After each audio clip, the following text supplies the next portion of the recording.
Here it goes. All right, great. Looks like we are live on Facebook. Excellent. Here for I think this is our 5th week of our New Jerusalem book study, Emanuel Swedenborg's work, New Jerusalem.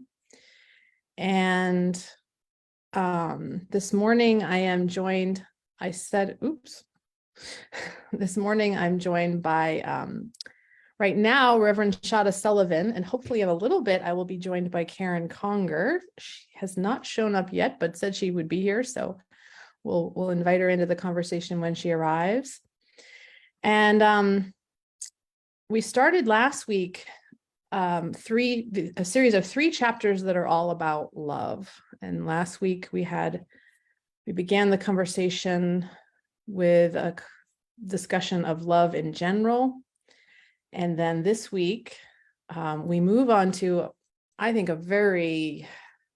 always sort of a timely conversation of what it looks like when our love is focused primarily on self and the world versus our neighbor and God. And I think I mentioned this in the, Karen's having trouble getting in with the link. Well, I don't know exactly what to say, Karen, but we're here. Maybe her Zoom is... Karen, if you can't get on with the link, just join us on Zoom, on Facebook Live, and we'll just have our conversation through chat if you're unable to get into the Zoom, because we are live and going, and I don't want to risk stopping it because I don't know what would happen if I did that. So anyway, this week is in this translation that I know a lot of people are reading. The chapter is called Love of Ourselves and Love of the World. But I really like Lee Wolfenden's translation of this chapter in his translation, which he titles The Heavenly City. And he translates this chapter to be about selfishness and materialism, which are words that I imagine we're all quite familiar with, and maybe hit home this topic a little bit more to the point. Shada, what do you think? What do you think about this chapter? Was there any place you want to start with in this discussion of what it is to be loving primarily ourselves and the world versus our neighbor and God? Yeah, it got me going in a certain direction, which I think is going to be helpful for me personally, in that, Swedenborg often talks about or describes self-love, in, the extreme ways, like mustache twirling, evil kind of, people who make like actual conscious transactional decisions. I do this thing. It might look like service on the outside, but I know that I'm going to get, say, this reputational gain or get, really sort of nakedly ambitious or self-serving motives, which of course we see a lot of in the world, and we hope that that goes away. We don't we don't want that to be happening, of course, but I was noticing that there can be maybe more complicated or more nuanced ways that self-love can play out. I was connecting with calling it about self-centeredness, the sense of in what ways have we been like trained to, or making protective decisions that center ourselves. There might be lots of reasons why we might do that. And for me, I came to this thought about people pleasing, for example, right? Like, so I'm a people pleaser, and thinking about why people might do that. It is sort of a transactional situation, right? I do these things for people, and what I get back is safety and security for, say, my inner child, right? Like this insecure part of us that needs to be convinced of its worthiness, right? And so we've made these protective decisions at some point in our life that, okay, I please the people around me by doing whatever acts of service or helpfulness. But what that's really doing is trying to make more peaceful a childlike part of us, right? And so that I'm like, oh yeah, that is definitely centering the self in decision making. And I think we've all like experienced times where we know that's not happening, when our acts of service are freer, right? And just like not connected to that insecurity. And so I'm like interested in exploring a little bit these sort of more complicated manifestations of self-love, because, Swedenborg's answer is often like, stop doing, stop it, shun it, it's like, and that's important for like, but for something that involves like a dynamic of, say, inner insecurity, what other kinds of practices or spiritual practices can be brought to bear to something like that, which maybe needs a different kind of approach, right? We can maybe stop doing certain things, but we need exploration and understanding of our internal processes to help them recognize what's going on, and then maybe we can change. And so I was just like, okay, there's different levels here that we could consider in terms of ways that self-centeredness can play out, and they're not always sort of like the black and white ways of the examples that book gives us. I love that you're bringing that up. I love the way that you're framing that. And Karen, I'm glad you're here with us on Facebook. I'm so sorry the Zoom didn't work. We'll get you in the live conversation again one of these weeks. But to respond to what you're sharing, Shada, I really appreciate that, because I think it's so important. Like there's some phrases in here about how, when self-love is unleashed, it has no end to craving and wants to dominate the world and take over everything. And we can sort of see some of those examples in history. And I don't know that the people necessarily coming to this discussion group are trying to take over the world. Like maybe that's not our highest concern, about or where our selfishness shows up, but that it shows up. And that was sort of my read of this and thinking about it, is this is what we're born into. And he's very clear about that. We're born into a selfish frame of reference. And that's not surprising. And I think a lot of modern psychology would confirm that, that we want to belong, we want to survive, and all of that requires, we're all taught different things about what that belonging requires. So we're taught different ways of getting that belonging, but I would say probably universally, we're all taught that we have to do something to belong. Like we have to follow some directive, or, there's always something that we need to do to receive that belonging. And I actually had a very powerful conversation on Sunday with someone at church about this, because I was like, well, couldn't I just teach my children that they belong? Like if I could just feel my belonging and teach that to my children, would they have to go through this? Like could they from the beginning kind of know that they belong and sort of not fall, get into this work of competition and striving and his heart, he said he didn't think so. He said we all have to, that it's sort of built into the spiritual path. It is to feel separate, to feel like we have to compete for our survival. And then also to feel like part of that is through getting the most things, or maybe not even the most things, but the right things, and being identified with the external world in certain ways, that it's just part of how we're all built, which I think Swedenborg that's what he's saying too. This is how humanity has been created, is to start from that selfish frame of reference. And yet we're invited to transcend it. And so I like, Shada, how you're sharing this is, I think the reality is we're all embedded in this. I don't think I don't know, maybe there's somebody on Facebook right now who's like, no, I've gotten over self-love and love of the world. But I think the truth is we're all embedded in selfishness and materialism. It's really the language we're taught, and we can see it's taught to us in so many ways. And yet and so in reading this in Sweden, and he tells us, like, I'm telling you about this because you need to know so that you know what real love is like.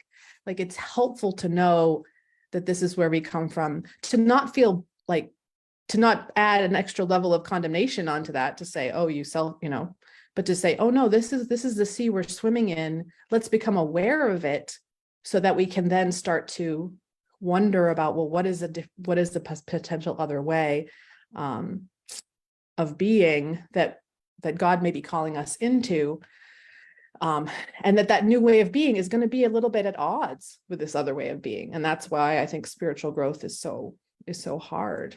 Barb Boxwell offers the comment, we are born needing as a baby. So at some point we need to unlearn our childhood.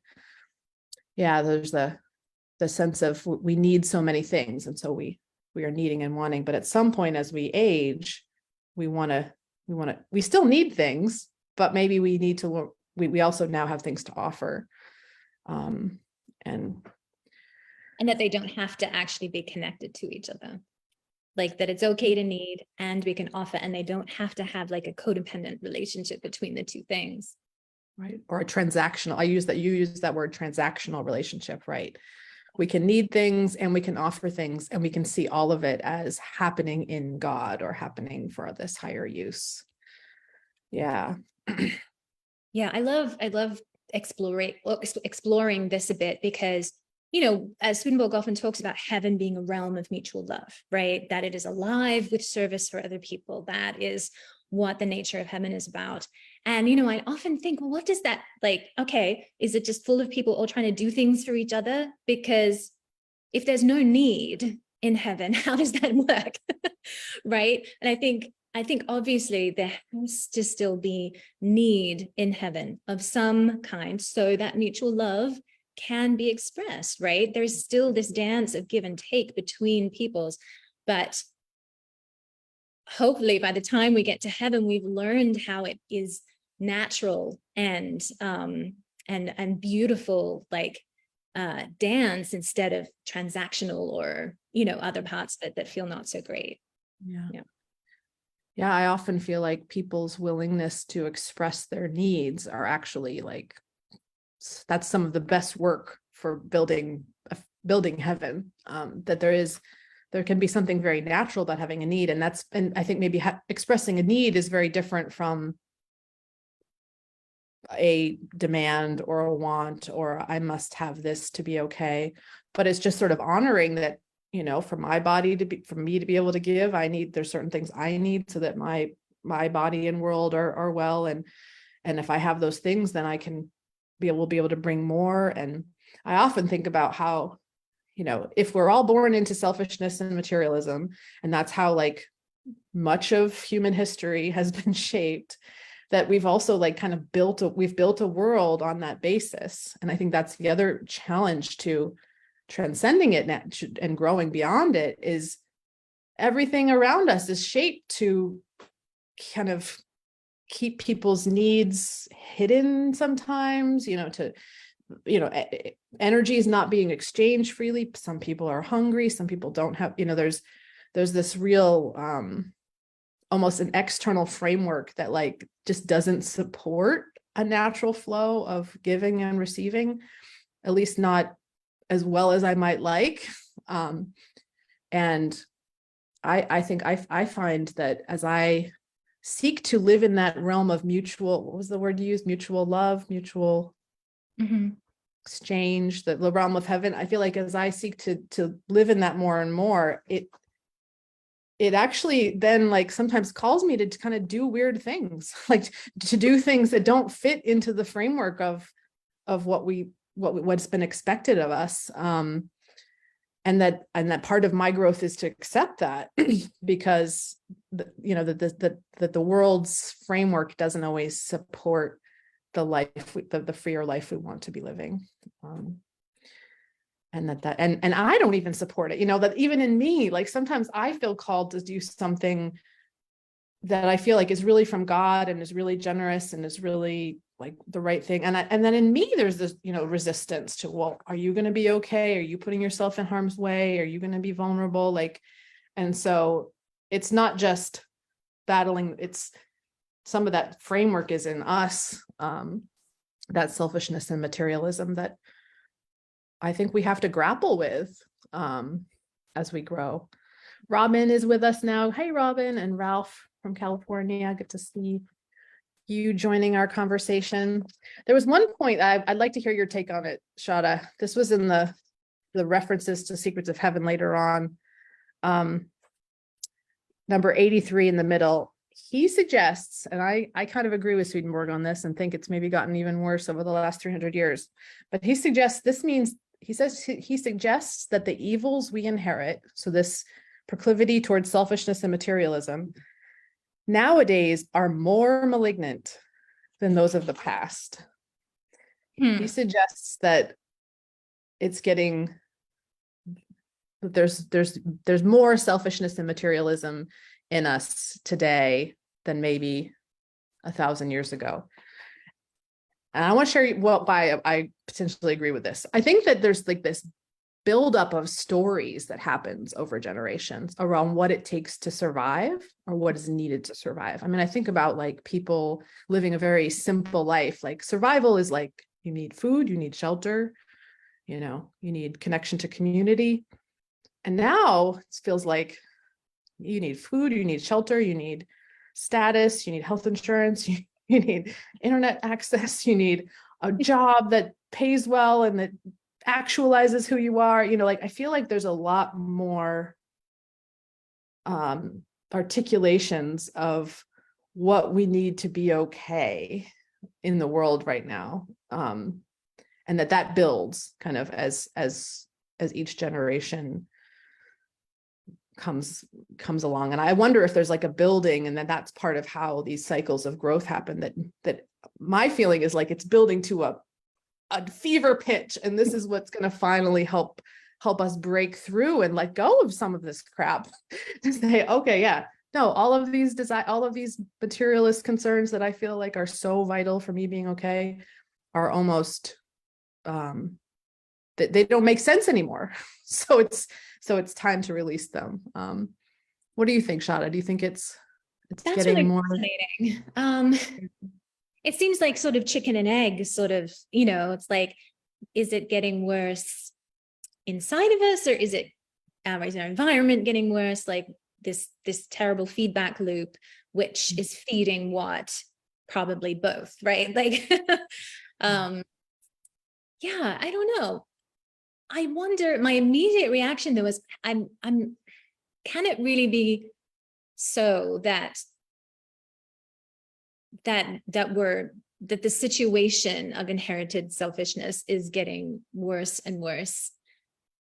Maybe it's just coming out in different ways, right? Like maybe it's being funneled or focused or channeled in different ways. I'm not sure. I'm not sure what I think about it, is what I'm saying. I'm processing in real time. I don't want to think that it is getting more malignant, as he says, over time. That doesn't feel very hopeful. And I do believe in a positive spiritual trajectory for the human race.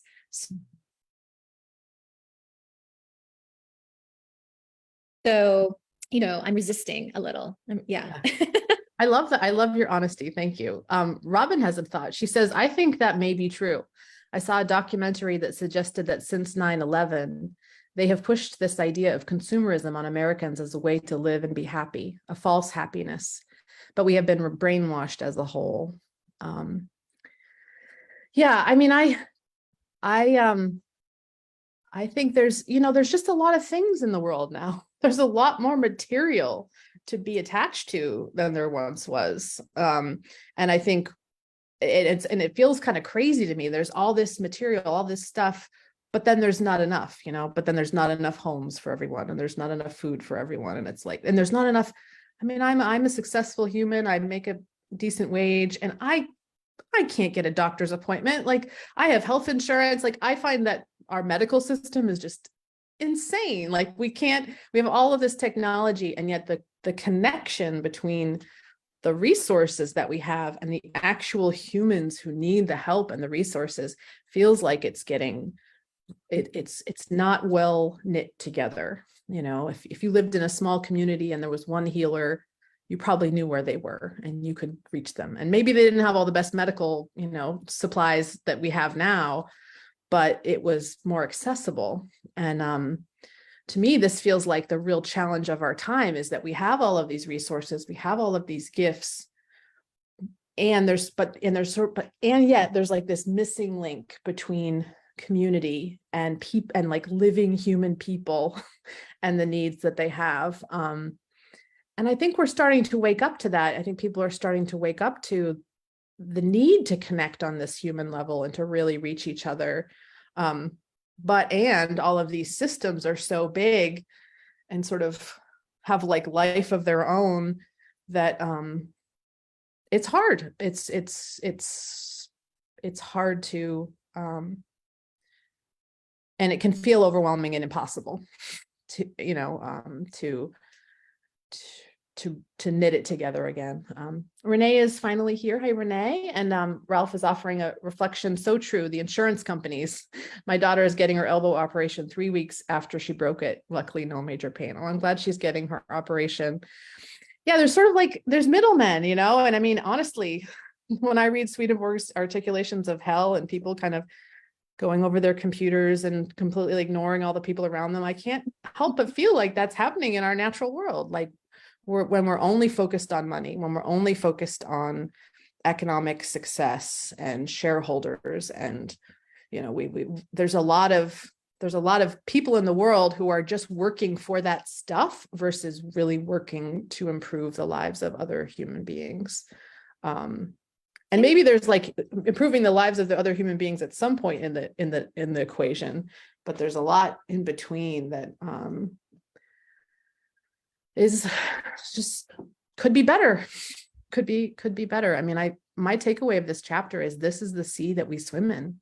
Selfishness and materialism is the sea that we swim in as human, in this human adventure that we've been given the opportunity to take part in. And he does point out in here that it's not about relinquishing self and the material world and ignoring it and transcending it into but that this is the sea that we have to swim through, to get to that higher state where we then see the wholeness of life, and we see and we'll get to this conversation next week when we talk about love of neighbor and love of God. When we have that, then we can take care of the world and we can take care of each other and we can do that work. But if we're only looking at the world and how we can, play Monopoly to control it, or we're only thinking about ourselves and our benefit, we really are kind of playing into hellish cycles and we're perpetuating them. Robin shares a comment how she loves documentaries, and then the economics of happiness. They say that globalization, which was supposed to help everyone, especially third world countries, actually has broken down the systems, in that some countries thrive the way they lived as indigenous groups, where community is far more important, which now has become split apart through many aspects of globalization. Yeah, the economic churning of our world it's influenced every little nook and cranny of this planet. And I think that's the other turning that we're all being invited into, is to say, okay, this was just, having all kinds of more stuff is not going to make us happy. Like that's the thing we've all finally woken up to. I think the truth is my grandparents' generation, they grew up with not a lot, and then they succeeded and they were happy because of it. It brought them happiness. I think there was a time when we still believed that economics, rising economically would improve, that there was just a general benefit of that. And that's the other kind of illusion I think that's starting to break down for people is that's not the case. And actually, sometimes the most wealthy people are the most unhappy. So it's not about wealth. It's not about getting the most stuff, but what is it? But I think we still aren't quite sure what it is about. I remember one of my seminary professors making a distinction, which actually is really helpful to me. He's like, we there's an actual difference between consumerism and materialism. And he would say in his mind, he doesn't actually think our modern society is all that materialistic. It is consumeristic, because he's like, because of the disposable nature of everything these days, he's like, people are not necessarily like getting and hanging on to a thing and needing to have that thing, like in being invested in a thing, the material thing. He's like, they can come and go. It's the consuming. Fascinating take to just recognize what dynamic is actually occurring. I'm sorry, I think I froze for a minute there. Sorry, you did freeze for a everyone. second, but I think I got your take, and I think that's really powerful to make that distinction between. It's Yeah. not that we're right. It's not that we have these things that, well, we do have things, but I'll probably have a new one of these in and you'll be happy several to. years. Yeah. Yeah. So there's Yeah. actually a whole new, and that's actually a whole new way of being a human that wasn't around for a long time, to be able to consume so many things on the regular to improve our lives, and to believe that that's a part of how we improve our lives, is consuming more and more things. I think people have aspired to have nice things, or they've aspired to have nice homes, or, there's probably always been a part of us that have wanted to collect things to us. But this is like on a whole new level of consuming as a kind of a value, and a important part of what it means to be human. I mean, to be an American, and consume more. That's actually useful to the whole. And I think some people even frame it that way, that to be consuming is how I contribute to my country that I love. Renee offers the framing, I'm thinking that consuming more and more things fills an inner emptiness. And that I totally agree with that, Renee, that the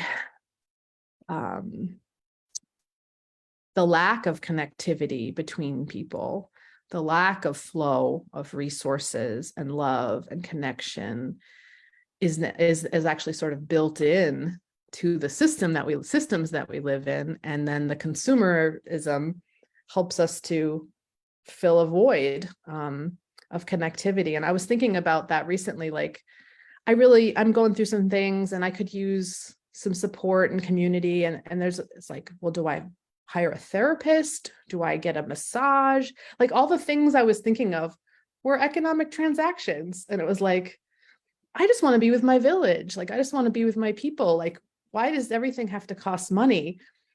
And people need to make a living, and healers need to survive and need to be able to feed their families. And, so it's a web that we're connected in. And Ralph makes this point, moderation. Some of the new things have helped us to connect better. And that there's a great example. Here we are on Zoom and Facebook Live talking to each other about these things, which we couldn't do if the internet didn't exist, if we didn't have computers.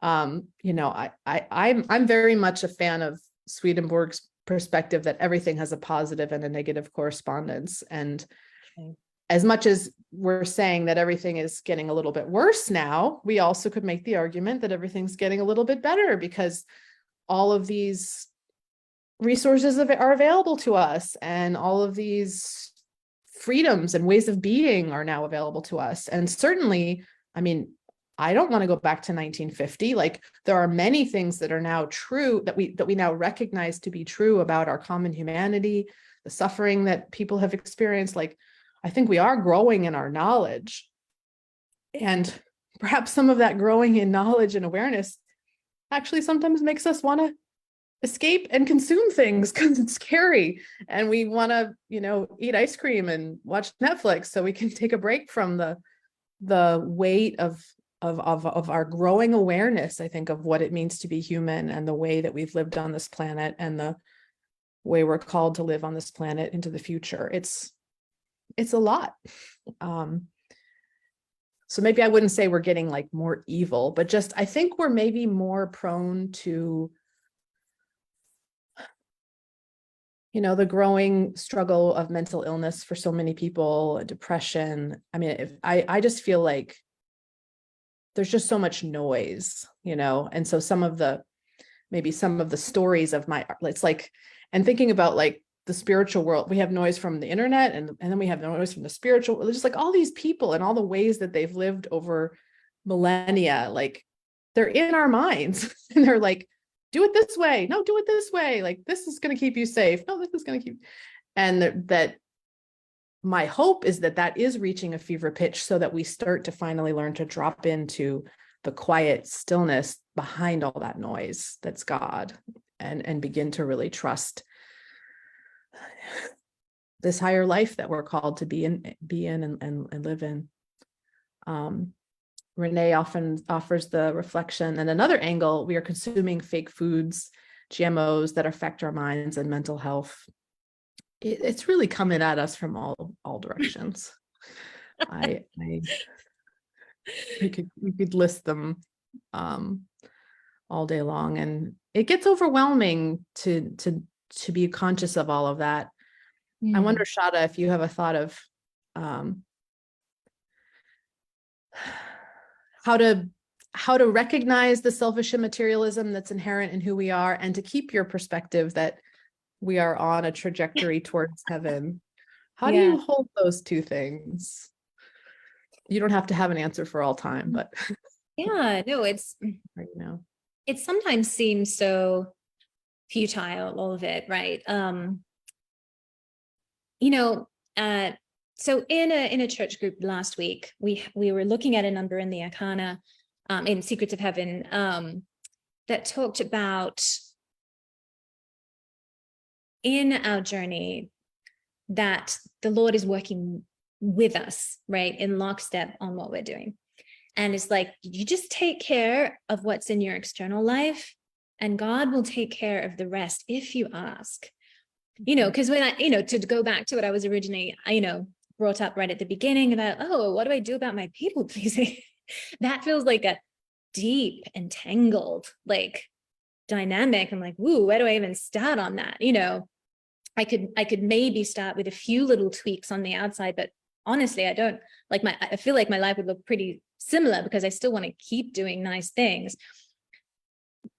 The changes would end up being internal, right? And then I don't even know how to, but I love that that passage, because it's like, the Lord will take care of that. You just have to ask. And I found that deeply, deeply comforting. It's like, oh, okay. As you would speak so much about the millennia of stories and voices that we are collections of, whether, it is through, inheritance or, like cultural training, we become the location for all of that. And that is like so much and so complicated. And I'm just like, God has to deal with that. I don't think I can deal with that. I can help for sure, and maintain an openness to what is being revealed. Because each insight that maybe untangles a knot, right, has to be assimilated and accepted consciously for it to become our own. So it's like, I can't just be like, okay, God, you drive the bus and I'll just do my thing over here. But like, be open. But that's where I've been focusing lately, on just feeling like, whoa, this is a lot. Keep my awareness open and keep asking the Lord to do the work inside of me. I don't know, something's going to happen. I feel like it has to now. So then hopefully each person, right, every human being continues on that personal journey. And then collectively, then the effects can be seen in a wider way. That is, I guess that's the New Jerusalem that we're talking about. Yeah. That's the hope that we're headed towards. And I like that, asking the Lord to do the work. Bar Buxwell, points out the responsibility we have to pay attention to our inner life, kind of first and before our external life. I often think about, Helen Keller's my personal hero, and I wonder about how her experience of not being able to see and hear and be like, ooh, and, not getting like, oh, look at the pretty pictures.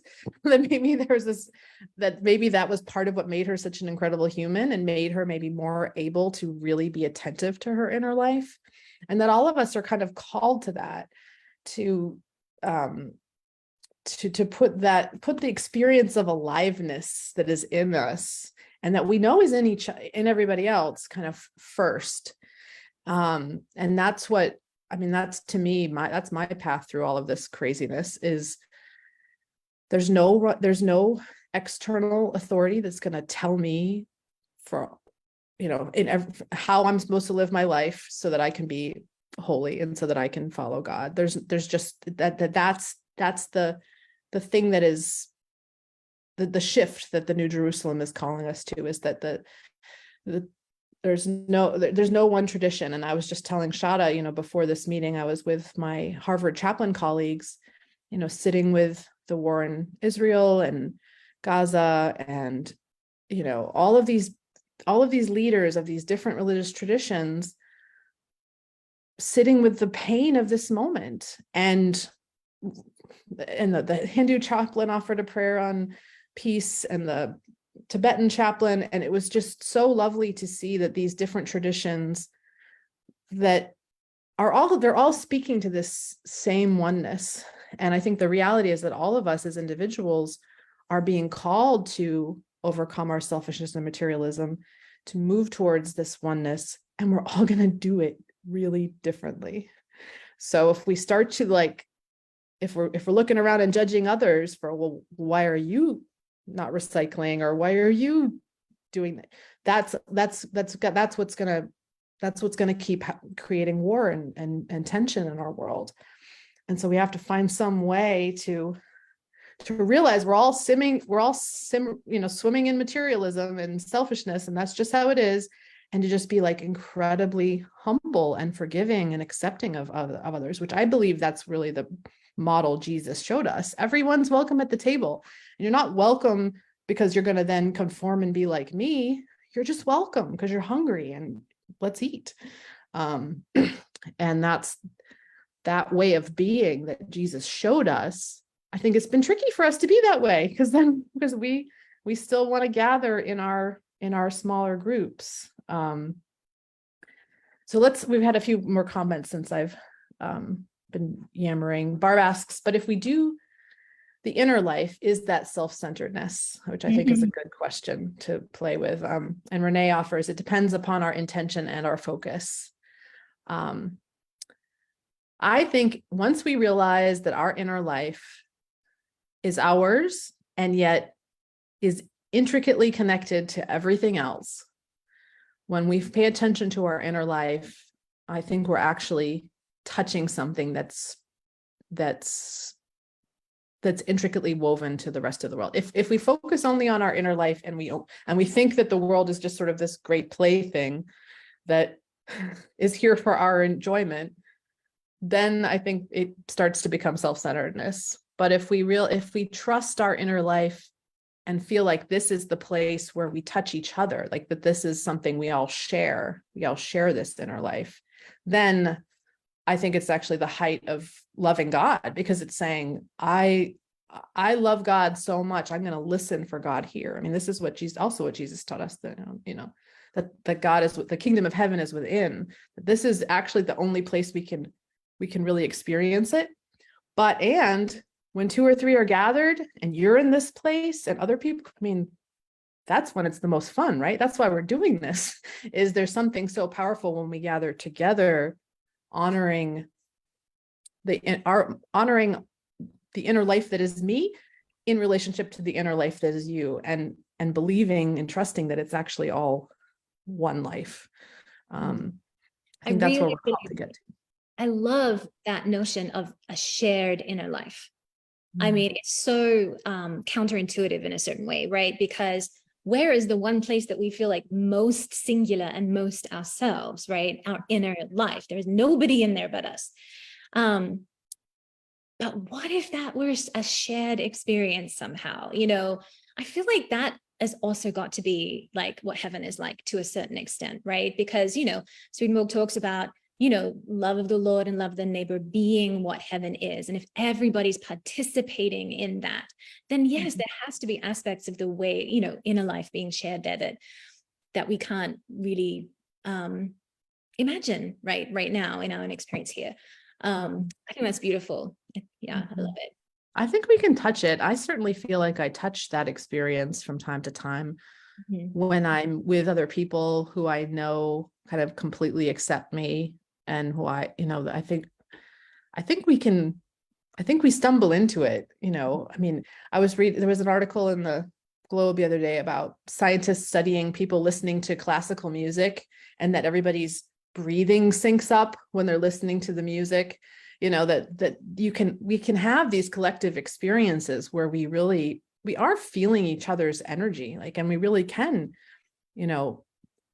and a lot of people speak about this, that in when we're feeling empathetic towards someone, we can actually feel their feelings. We can experience the experience they're having, and not take it on as mine and now but share it with them.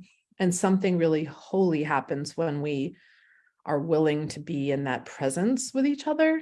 I was a hospice chaplain for a long time. I knew this, that it was important for me to just be there with people. But honestly, I think I'm only starting to now realize not only is it important, but it might be the only thing that actually matters. That ultimately that's life. Living beings being alive together, that's heaven. That's the heaven layer of reality. And I think we can touch it. We can make spaces to honor it. And this is where I'd love to go in this conversation next. And I think because of our humanity and because of our need to belong, that's so grounded in us, so often the spaces we create to be in that oneness together have walls and have limits to who and how many people are truly welcome.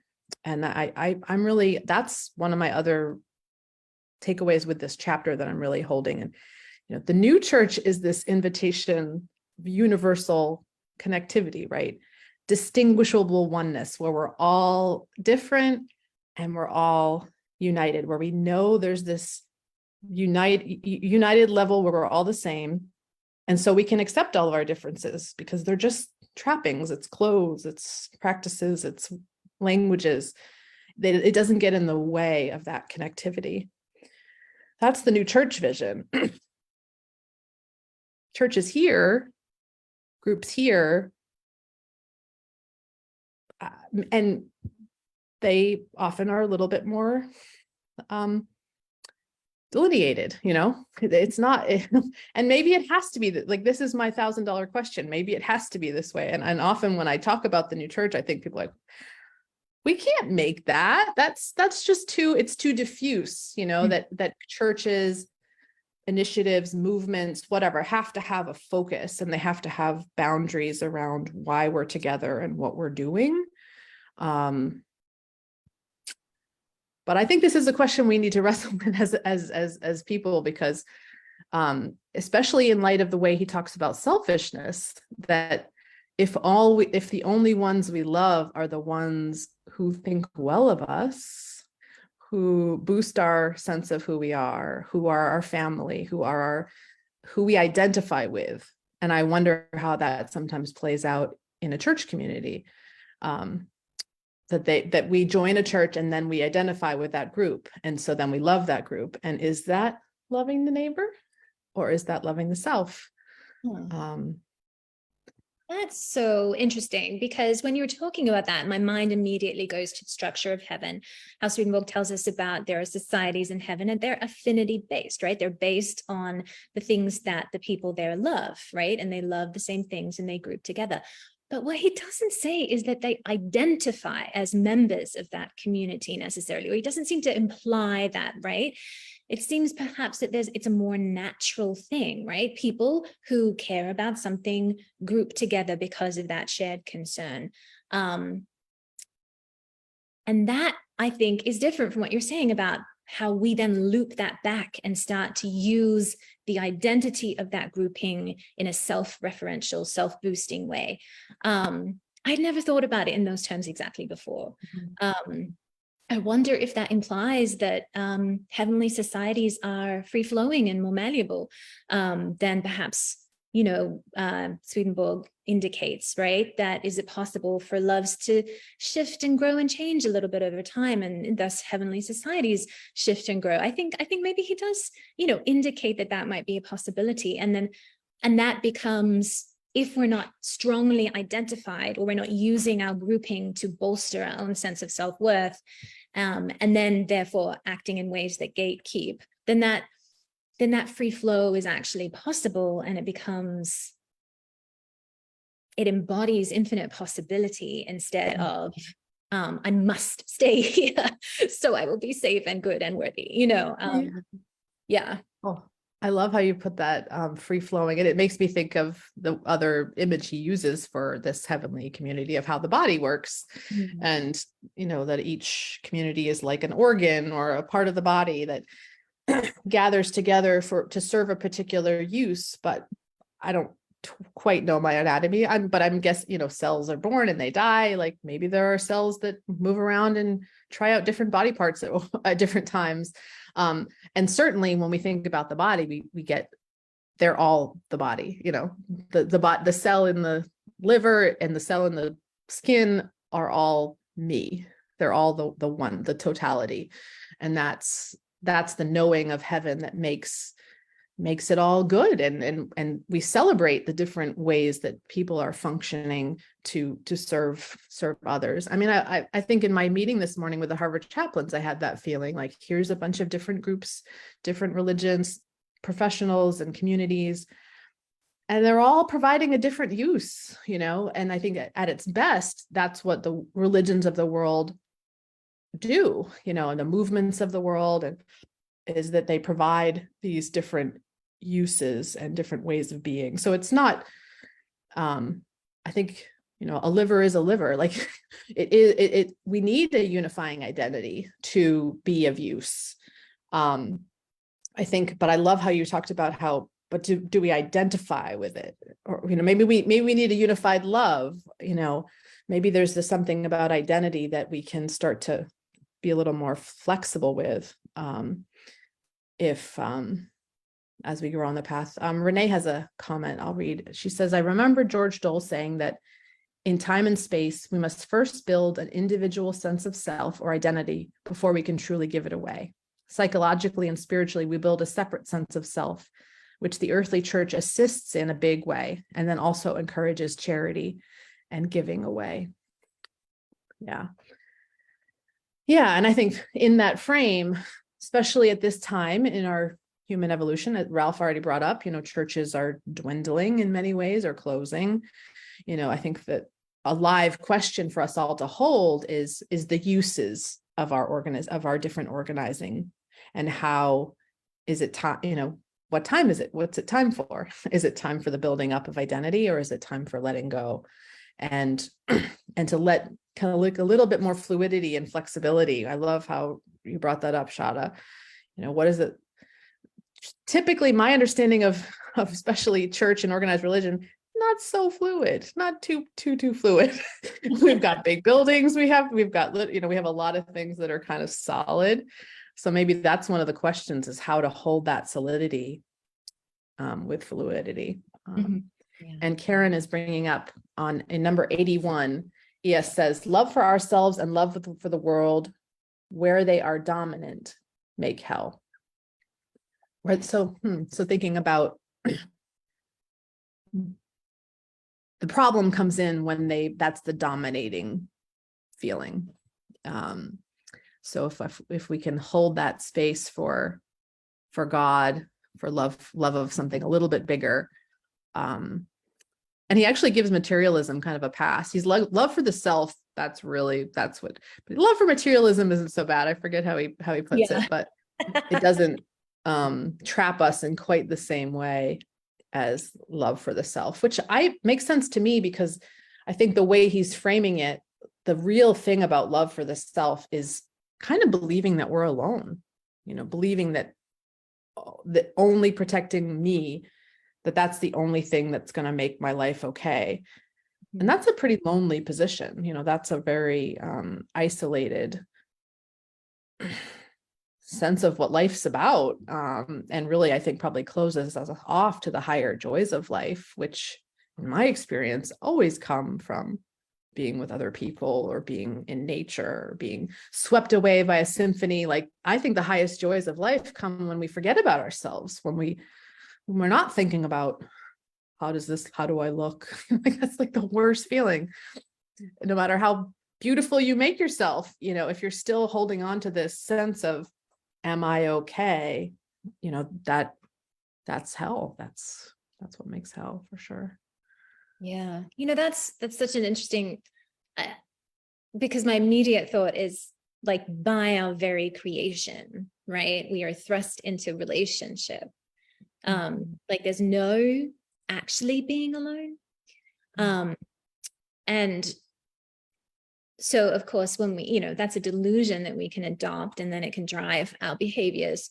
What a poignant, that is such a poignant thing that God has done, though, right? In that, in our creation, we accept the conditions or the context of our creation, which is immediately in relationship, and we accept the vulnerability that comes, and then and all the work connected to vulnerability that comes along with that, or we don't accept it, and that's hell, right? And so it's like that, just a lack of acceptance of the fundamental reality of our creation is what hell is, I guess, right? Like, I think that's a kind of interesting framing that's just sort of coming to me at this moment. Yeah. And as Swedenborg says, it's important to know what hell is like. Because it will, and I think it is. And I think I maybe mentioned this in last week's conversation. Like, I think a lot of us struggle with the word evil. I struggle with the word sin. I think a lot of those words have been misused over, or just given us new things to identify with, which have been limited our capacity. And I get why we keep talking about those things, because it's the state of this delusion that we are living in. The heart of Buddhism and the Buddha's awakening was to recognize that life is suffering, to just acknowledge it and accept it. And then we have Christ, being crucified on the cross. Like, suffering is really very central to the most awakened, loving beings that have ever lived on this planet. And it's important to grapple with the suffering that we are participating in and enacting. And somehow, there's something about accepting it, not identifying with it, but recognizing it as the state of life that we're in. And then, I think that's the key of the crucifixion. And then allowing it to play out, and realizing that there's still this love that cannot be destroyed, that there's this gift of life, of being alive. And that's the thing I keep wanting to, like, wake myself and others up to, is like, it's so cool to be alive. It's really kind of amazing that we're here after all of these millennia of evolution, and that somehow there's these beings that can, like, write books and, like, build computers and be in community together. Like, what is this? Is amazing. and yet we don't feel the amazingness so often because of all of this suffering. And I think what we're all sort of really realizing is a lot of that suffering we're creating. We're making that up too. How amazing are we? We can make all of this suffering, and we can make all of this beauty, and somewhere live in the midst of it. Karen offered that she really appreciated your comment, Shada, about accepting the vulnerability of life, which I do think is at the heart of it. You know, I don't think we like to accept our vulnerability. And I think that's another way that we create all of the suffering is, I don't want to be vulnerable, so I'm going to create this really clear system that keeps me safe, makes me dominant over everyone else, and then I'll never die. I think some of us sort of believe that. But to accept our vulnerability is to get at the truth of things much more. And then Renee offers, I love Swedenborg's theology about the reason war is allowed. See that we see evil for what it is and what it does.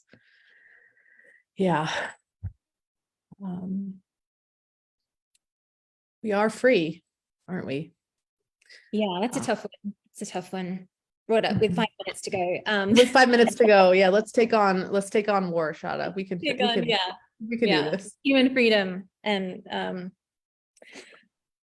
yeah, you know, I think that's a particular doctrine where all I can say is that my mind assents, like I see the utility of it and my heart dissents, you know, because I'm like, is it really necessary?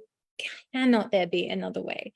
You know, that's I am torn between those two stances, I think. That's very honest. And my takeaway, not an answer by any means, but to sit in the truth of the suffering of the world and the suffering of the incredible violence that war entails, and that certainly we can have evidence of it all kinds of everywhere, all the time.